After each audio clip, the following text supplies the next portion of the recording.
Selamat datang di Gema Gaib Official. Kalau kamu suka cerita horor dari kisah nyata, cerita fiksi, dan urban legend, tekan subscribe sekarang sebelum sosok itu ikut mendengar. Malam itu sekitar jam 10, Aldo baru saja pulang kerja, agak lembur. Badannya capek, matanya agak berat, tapi dia tetap harus pulang karena besok pagi masih ada kerjaan lagi. Jalanan udah sepi, lampu-lampu toko banyak yang mati. Cuma ada beberapa warung kecil yang masih buka. Suasana malam itu bikin bulu kuduk berdiri, apalagi di jam segini biasanya jalanan mulai kosong. Karena bus udah nggak ada, mau nggak mau Aldo mutusin buat naik angkot jurusan yang lewat depan rumahnya. Biasanya sih jam segini udah jarang ada angkot yang lewat, tapi dia masih berharap ada satu atau dua yang beroperasi. Dia berdiri di pinggir jalan sambil ngelirik kiri dan kanan, nungguin kendaraan yang bisa ditumpangi. Angin malam dingin banget, bikin dia ngancingin jaketnya rapet-rapet. Beberapa menit kemudian, matanya menangkap sorot lampu kendaraan dari kejauhan. Semakin dekat, ternyata itu sebuah angkot warna hijau tua.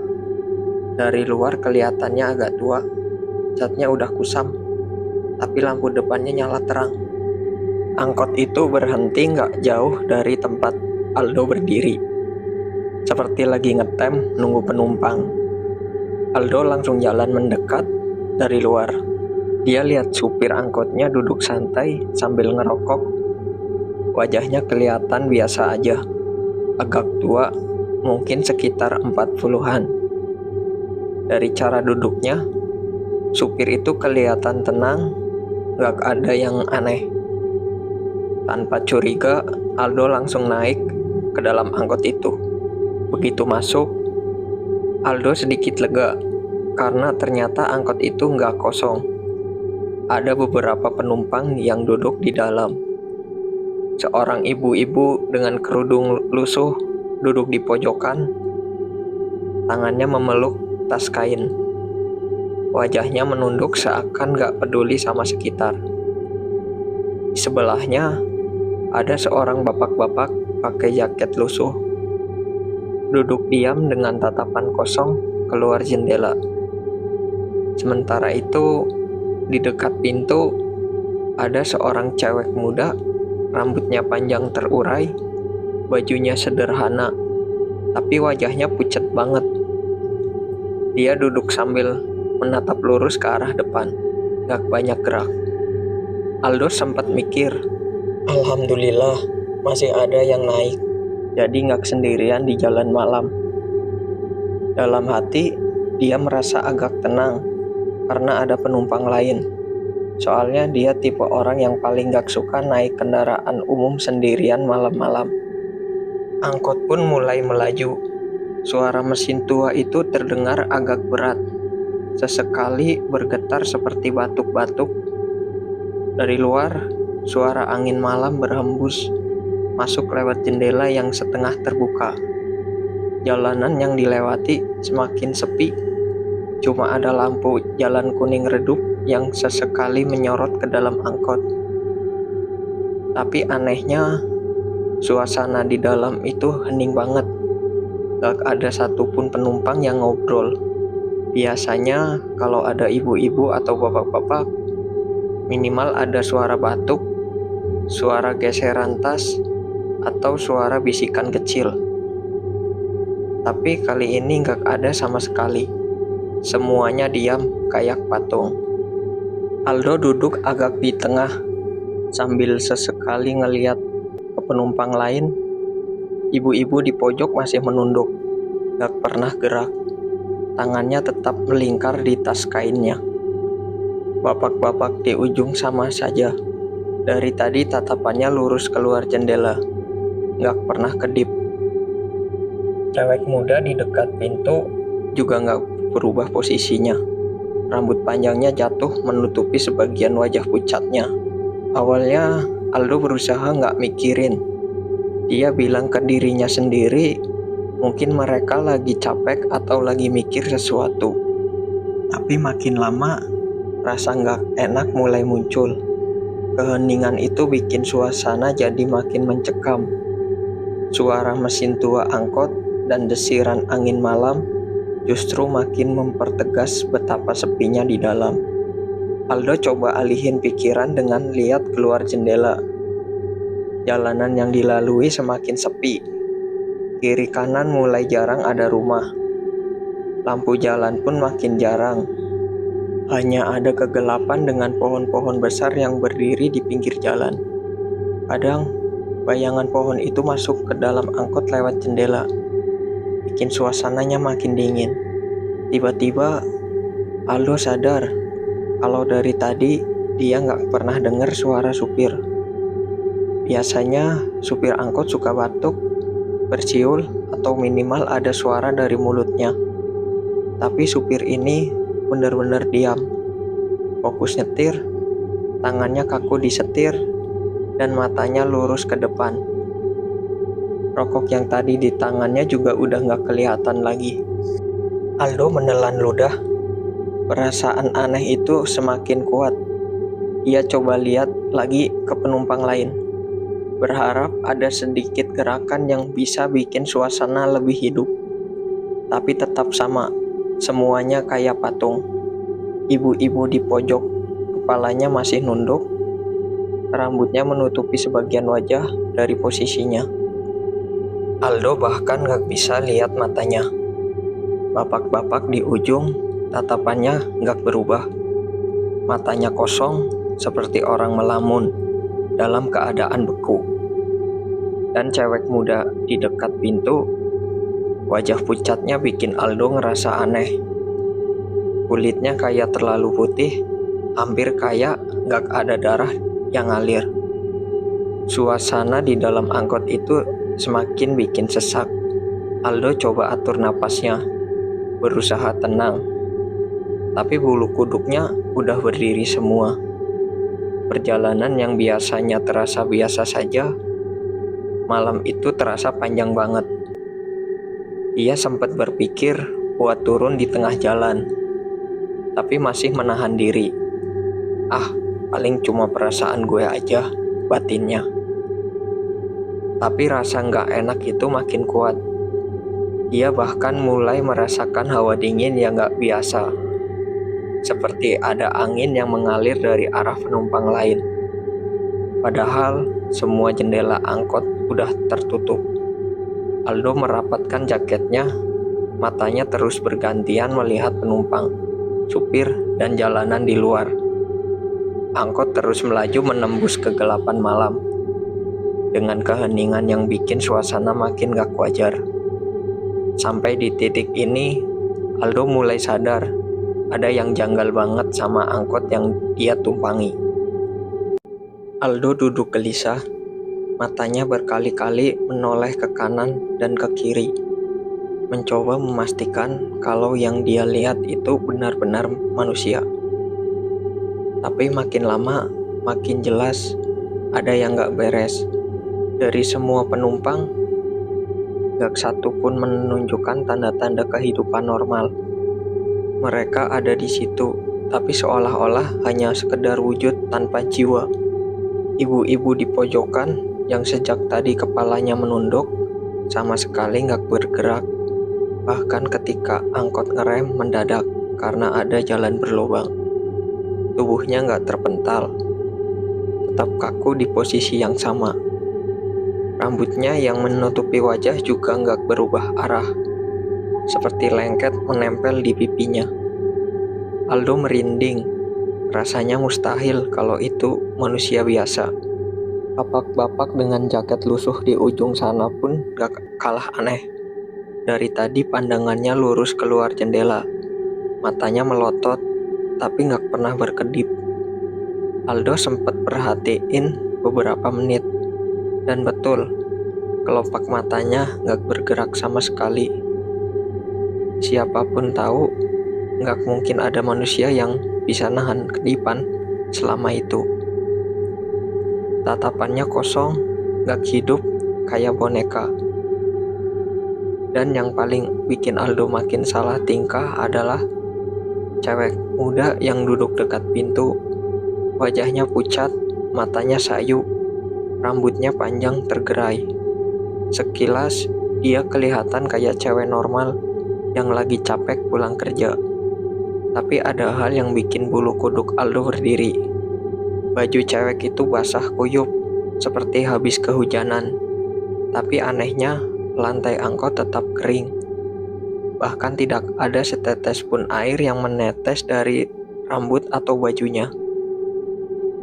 Aldo terus memperhatikan dan semakin diperhatikan.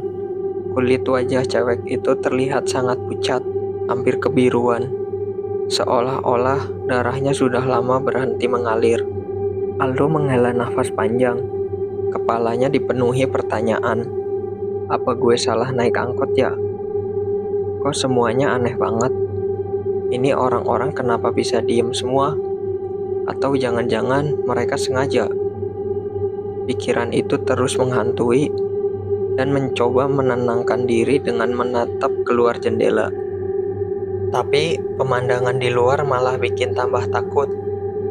Jalanan semakin sepi, kanan kiri hanya ada pepohonan besar. Rumah-rumah mulai jarang. Lampu jalan pun semakin sedikit. Kadang angkot hanya melewati kegelapan tanpa cahaya sama sekali. Suasana itu bikin Aldo merasa sendirian, meskipun ada beberapa penumpang lain di sekitarnya. Yang paling mengganggu, bahwa di dalam angkot terasa makin dingin. Bukan dingin karena angin malam, tapi dingin yang menusuk tulang. Dinginnya berbeda, seperti hawa dari ruang kosong yang gelap. Hawa yang gak wajar. Sesekali, Aldo melirik supir angkot dari kaca spion kecil di atas. Ia bisa melihat wajah supir itu samar-samar. Supirnya terlihat serius nyetir. Tatapannya lurus ke depan tanpa ekspresi.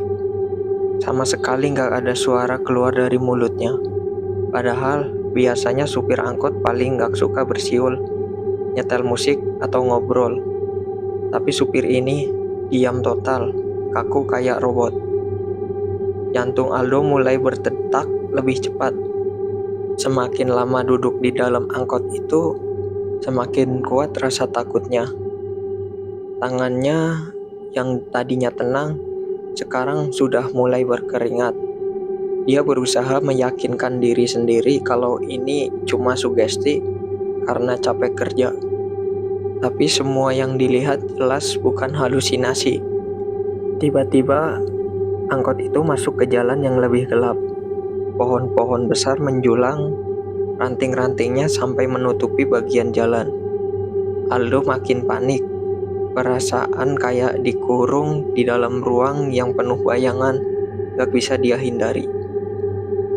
Dan di saat itu, Aldo mendengar sesuatu yang membuat tubuhnya kaku. Sebuah suara lirih, seperti suara nafas terdengar di belakang telinganya. Padahal jelas, dia duduk sendirian di bangku tengah. Dan di sebelahnya kosong. Suara itu pelan tapi jelas. Nafas berat seperti seorang yang berdiri tepat di belakang kursinya. Aldo langsung menoleh cepat, tapi gak ada siapa-siapa. Hanya bangku kosong yang gelap. Dia langsung gemetar. Astagfirullah, ucapnya pelan sambil memegang lutut. Belum sempat menenangkan diri, angkot itu tiba-tiba berhenti mendadak di pinggir jalan. Remnya berdecit, membuat Aldo hampir jatuh ke depan. Supir menoleh sebentar lewat kaca spion, lalu berbicara dengan suara yang berat dan pelan. "Dek, turun sekarang aja, jangan ikut sampai ujung, bahaya." Aldo menelan ludah. Kata-kata itu terdengar seperti peringatan. Tapi yang bikin semakin menyeramkan adalah cara supir itu ngomong. Bibirnya nggak banyak bergerak, suaranya lirih, tapi anehnya terdengar jelas sampai ke telinga Aldo. Dia bingung mau turun, tapi ini jalanan sepi banget. Kalau tetap lanjut, perasaannya udah nggak enak banget. Detik itu juga, Aldo merasa kayak ada dua pilihan, hidup dan mati. Tangannya gemetar saat meraih tas. Keringat dingin udah mengucur dari pelipisnya. Dia berdiri perlahan, matanya melirik ke semua penumpang. Dan yang bikin hampir jantungnya copot adalah kenyataan bahwa penumpang-penumpang itu serentak menoleh ke arahnya. Ibu-ibu yang dari tadi nunduk, tiba-tiba mendongakkan kepalanya. Rambutnya yang nutupin wajah tersibak, dan Aldo melihat wajah pucat dengan mata hitam kosong, menatap lurus tanpa ekspresi. Bapak-bapak dengan jaket lusuh juga menoleh. Matanya melotot besar, tapi masih nggak berkedip. Dan cewek muda di dekat pintu tersenyum tipis. Bibirnya pucat kebiruan, senyum yang terasa dingin banget. Aldo langsung pucat pasi, kakinya lemas, tapi dia memaksa untuk melangkah turun. Supir membuka pintu angkot pelan, dan dengan langkah terburu-buru, Aldo segera turun tanpa menoleh lagi. Begitu kakinya menyentuh aspal jalan, dia merasakan hawa dingin itu hilang perlahan, tapi perasaan ngeri masih membekapnya. Angkot itu menutup pintu dan perlahan melaju lagi ke jalan gelap. Aldo berdiri kaku di pinggir jalan, nafasnya memburu, dadanya naik turun cepat. Dalam hatinya dia sadar, ada yang gak wajar dari angkot itu. Dan firasatnya bilang, kalau dia tadi gak nurut kata supir dan tetap duduk di dalam, mungkin sekarang dia udah gak ada lagi di dunia. Begitu Aldo turun dari angkot itu, kakinya langsung terasa lemas. Dia berdiri di pinggir jalan yang sepi, hanya ditemani lampu jalan redup yang jaraknya cukup jauh. Angin malam berhembus pelan, tapi rasanya dingin menusuk tulang. Berbeda dari biasanya. Tangannya masih gemetar, keringat dingin membasahi pelipis, sementara dadanya berdegup kencang seperti mau meledak. Dia mencoba menenangkan diri, menarik napas panjang, meyakinkan dirinya kalau semua ini cuma kebetulan. Tapi batinnya berkata lain. Hawa dari dalam angkot tadi masih terasa menempel di tubuh. Bulu kuduknya belum juga turun, seperti ada yang masih mengawasi dari kejauhan. Perlahan, Aldo memberanikan diri untuk menoleh ke arah angkot yang kini perlahan melaju lagi. Dari luar, kendaraan itu terlihat normal. Lampunya menyala terang, mesinnya berderung seperti biasa. Tapi begitu matanya menatap ke dalam, jantungnya serasa berhenti. Penumpang-penumpang yang tadi duduk diam, kini jelas menatap keluar jendela ke arah Aldo. Wajah mereka pucat, mata kosong, seolah-olah gak punya bola mata. Ibu-ibu di pojok terlihat senyum tipis. Bibirnya retak-retak seperti kulit kering yang mengelupas. Bapak-bapak dengan jaket lusuh masih dengan tatapan membelalak. Kepalanya menempel ke kaca jendela, seakan ingin melihat Aldo lebih dekat. Dan cewek muda di belakang pintu, dia tersenyum lebar, matanya menyala redup seperti cahaya lilin yang hampir padam. Aldo langsung mundur beberapa langkah, jantungnya berdegup makin kencang. Angkot itu semakin melaju, masuk ke jalan yang lebih gelap, melewati pepohonan yang menjulang tinggi. Sekilas Aldo masih bisa melihat wajah-wajah itu menatapnya, sebelum akhirnya lampu angkot redup dan hilang begitu saja di kegelapan. Tidak ada suara mesin, tidak ada cahaya, seolah-olah angkot itu lenyap dari jalanan. Aldo terdiam, tubuhnya gemetar hebat. Ia tahu apa yang barusan dia lihat bukan hal biasa. Itu bukan manusia. Mereka entah apa, tapi jelas bukan orang normal. Dengan langkah gemetar, Aldo memutuskan untuk jalan kaki. Meski jarak di rumahnya masih cukup jauh, Daripada harus menunggu angkot lain, dia lebih memilih pulang dengan kakinya sendiri. Sepanjang jalan, dia terus menoleh ke belakang, memastikan kalau angkot itu nggak muncul lagi. Setiap kali ada suara daun bergesekan tertiup angin, jantungnya langsung meloncat. Perasaan was-was akan terus mengikutinya, seperti ada sesuatu yang membayanginya dari jauh. Sesampainya di rumah, Aldo langsung masuk tanpa banyak bicara. Ibunya yang masih terjaga sempat kaget melihat wajah pucat anaknya. "Loh, Dok, kamu kenapa? Mukamu pucat banget," tanya ibunya.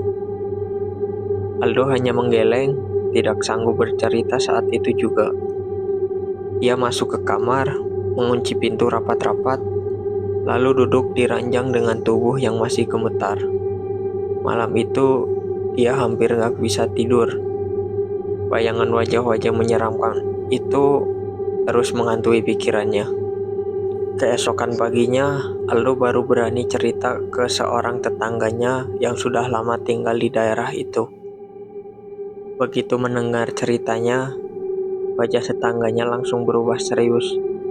Ia terdiam beberapa saat, lalu berkata, "Dok, kamu jangan pernah lagi naik angkot di jalur itu, karena udah malam. Orang-orang sini juga udah pada tahu, tapi jarang ada yang berani ngomong." Aldo penasaran, tapi juga takut. Tetangganya melanjutkan dengan suara pelan, seolah-olah takut kalau ada yang mendengar. "Angkot yang kamu naikin semalam, kemungkinan besar itu angkot yang udah kecelakaan bertahun-tahun lalu. Waktu itu supir angkot ngebut, masuk jurang, dan semua penumpangnya tewas di tempat. Katanya sejak saat itu, angkot itu suka muncul lagi di malam hari. Supirnya sama, penumpangnya juga sama. Mereka seakan-akan masih terus jalan, nyari penumpang, seakan gak sadar kalau udah mati." Aldo merinding mendengar cerita itu. Semua yang dia lihat semalam tiba-tiba masuk akal. Meskipun sulit dipercaya, kalau saja dia gak nurut sama supir yang nyuruh dia turun, mungkin sekarang dia juga udah ikut bersama mereka, jadi salah satu penumpang angkot hantu itu. Hari-hari setelah kejadian itu, Aldo selalu pulang lebih awal. Dia gak pernah lagi berani naik angkot malam-malam. Bahkan ketika ada urusan mendadak, ia lebih memilih jalan kaki atau nebeng temannya daripada harus naik angkot. Rasa trauma itu terus melekat, dan setiap kali dia lewat jalan tempat angkot itu hilang, tubuhnya selalu merinding. Malam itu menjadi pelajaran paling menyeramkan dalam hidup Aldo, bahwa ternyata di jalanan yang kita anggap biasa aja, ada hal-hal yang gak bisa dijelasin dengan logika. Bahwa ada kendaraan yang harusnya sudah lama hancur, tapi masih tetap berkeliaran, membawa penumpang-penumpang yang bukan manusia. Dan sejak saat itu, setiap kali Aldo melihat angkot tua melaju pelan di malam hari, ia selalu memastikan untuk tidak naik. Siapa tahu itu angkot yang sama. Kadang yang kita kira manusia biasa bisa jadi bukan. Jadi hati-hati kalau naik kendaraan umum di tengah malam, karena bisa jadi kalian duduknya bareng mereka yang sudah gak ada.